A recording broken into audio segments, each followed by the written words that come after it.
not as tough as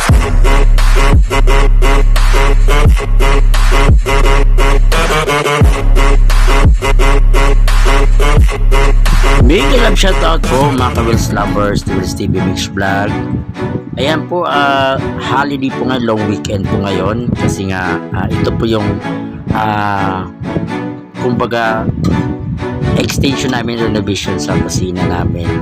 Kahit unti-unti lang, pero ito po yung ano talaga namin. Dahil para safe po yung likuran, dahil yung pintuan sa likuran namin parang tuklap na, kaya minabuti namin na ipa-extend na lang yung likod para more safe na rin sa ano talaga, dahil para hindi na doble po yung aming gasto sa pagpagawa ng ano sa kusina. So ito po yung delivery namin na mga materialis. Maaga po talaga pinadeliver namin para kinabukasan Sabado ipamapagawa na namin, kasi nga Semana Santa po ito na tayo.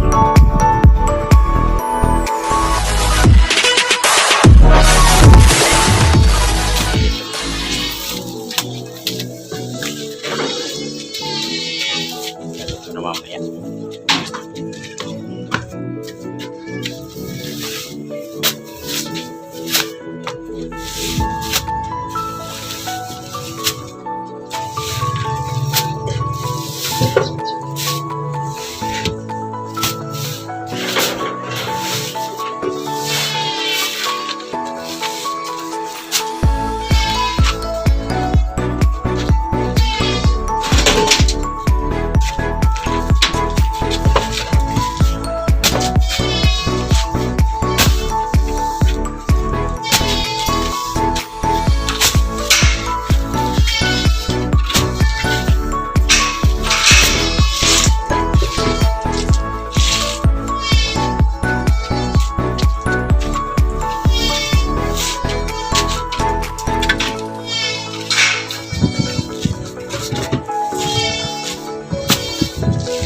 ₱50 yun ba? 30. 30. Ito po, 50. Yung hollow block ng ano? 50. Check ko lang ito, boss. May sobra kami isa. Wow, libre na yun. Ang sayang, akala ko pasobran. Hindi, baka may ano ka. Taka, siya nga binili natin. Kasi yung ano namin kanina. Alam mo nang checker ko. Oo.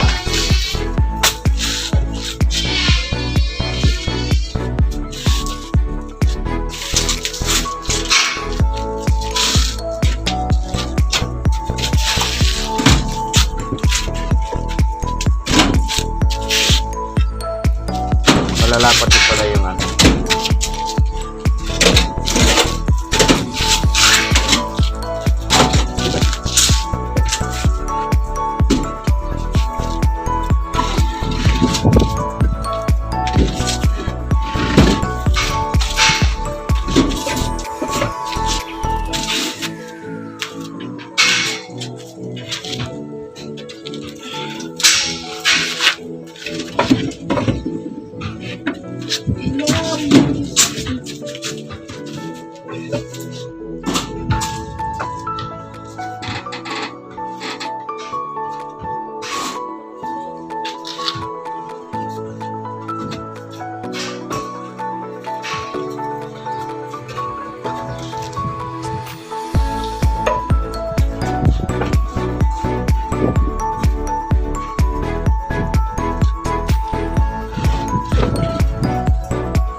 Ano kasi Nueve Santo, sana Nueve Santo no? Oo.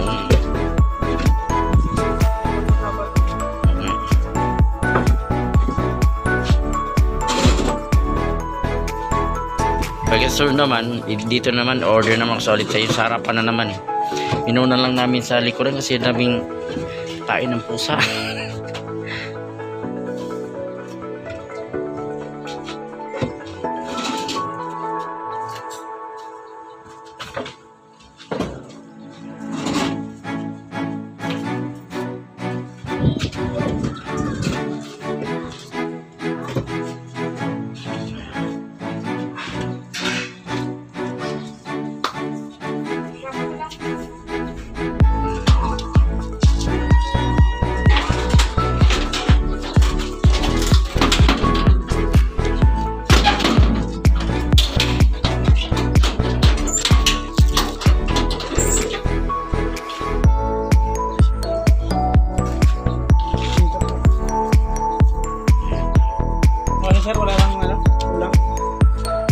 ano naman, andyan na, di ba? Ito yung pahabol eh. Ito. Andito na yung iba eh. Nadala na ni Kuya kanina eh.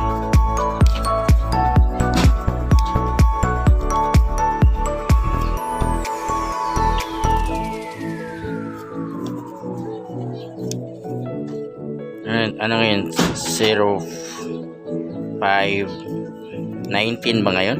Hindi ko alam siya. Ano pizza ngayon, be? Pero may oras, may ano yun yan. Yan na pala may ano. 19 to.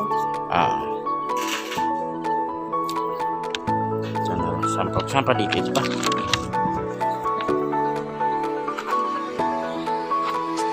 Okay na. Ano ba? Thank you. Salamat po. Sa sunod ulit.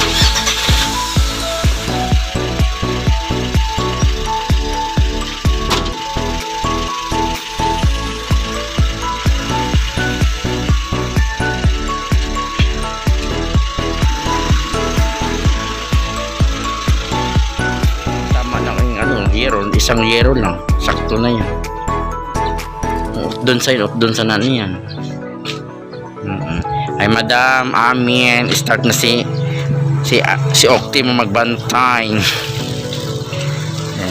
Ngayon lang talaga si ano eh. Ayan, ngayon lang kami nakapag-start ng ano. Yung simento doon ano, di ba? Oo. Yan 50 pero ayusin ko dito yan. Urong natin ito. Pagdumaan sa gabal kanila. Tubular pa si tubular. Ay, naku, na-hazard muna kami saglit. Ika lang. Yun. Panday namin. Ano pa yung panday namin? Biro mo, yan lang yung nabili namin. Umabot na agad ng 50 million. Wala pa yung libo. Ayan eh, kasi na yata yung ano namin kasi 50 peraso siya.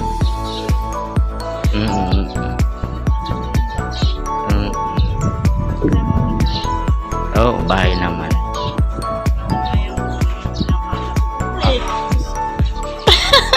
Kahon reduce yan. Pag nagpapainom yan. Dati yun. Oo. Makikita mo din.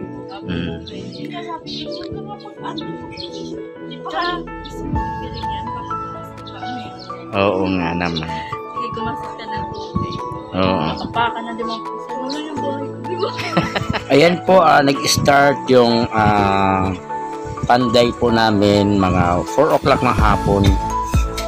Yan, nag-start siya. Tapos inabot siya ng 7 o'clock. Dahil pakyaw naman po siya, hawak niya po yung oras niya, kaya yon yung ano namin, yung pagpapagawa namin sa extension namin sa kusina sa likod. Kasi sabi niya kasi umpisan ng hapon kasi super init po kasi sa banda dyan pagdating ng hapon, super ano kasi ang araw kasi dyan sentro po ng araw niya, kaya mainit po talaga. So yan, minabuti niya na alas 4 siya ng mga hollow blocks na layout siya para na sa sunod na mga araw o kaya kinabukasan maumpisan niya na maaga-aga para tuyong-tuyo po talaga yung pader na kasi bago kasi lagyan po ng mga tubular sa taas, kailangan po talaga matibay yung pundasyon sa tuyong-tuyo yung mga inano niya mga semento at saka yung mga hollow blocks na ano niya, kaya ayun, para tuyong-tuyo po talaga. Yung kusina lang muna namin pinagawa namin kasi low budget pa kami para po sa ito kasi open po kasi ito, tapos yung dito yung pintuan dito yung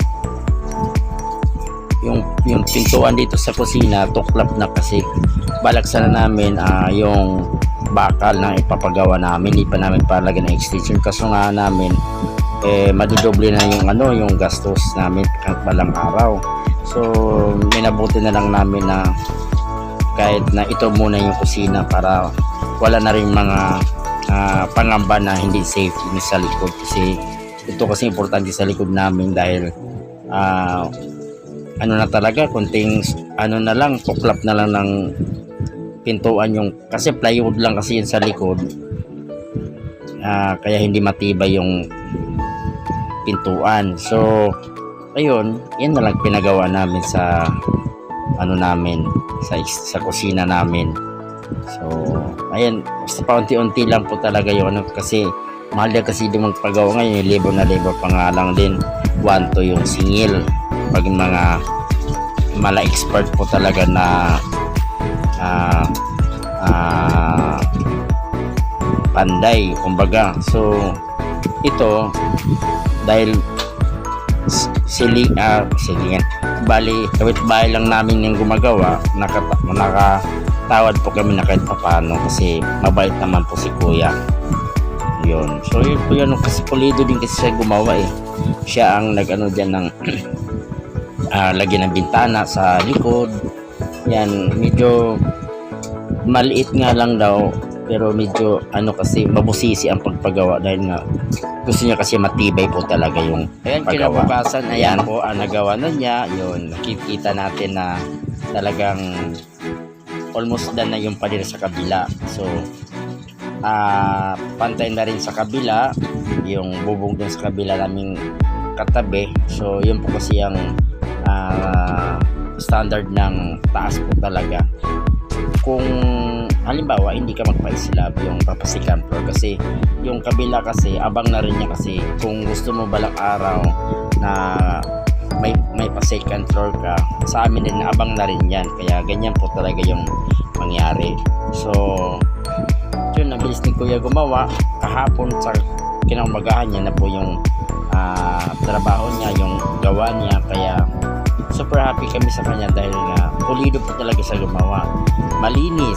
Pagkatapos niya lilinisin yung kalat niya bago siya. Ayan, abangan po natin ang after niyan sa susunod ko na vlog. Yan, makikita niyo na po, may bubong na po sa susunod po na vlog. Yan, salamat po sa lahat po talaga. And sa sunod ulit kuya, ikaw po ang gagawa namin sa likod, sa harapan po namin, ikaw po ang gagawa ulit. Thank you so much and God bless po sa iyo kuya. Everybody on the fake shit. I look around, feel like everybody is the fakest. I make this every day and I'm impatient, hoping one day I blow up from the basement. Statement, the top is so vacant, I don't hear shit.